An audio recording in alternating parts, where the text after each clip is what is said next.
Find out more from the American Heart Association at goredforwomen.org.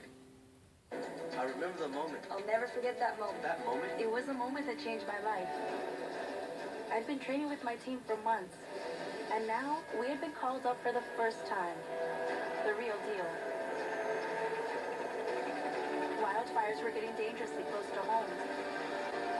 At that moment, I got my first taste of just how important the Guard is to my community. See how the Guard can be an important part of your life at NationalGuard.com.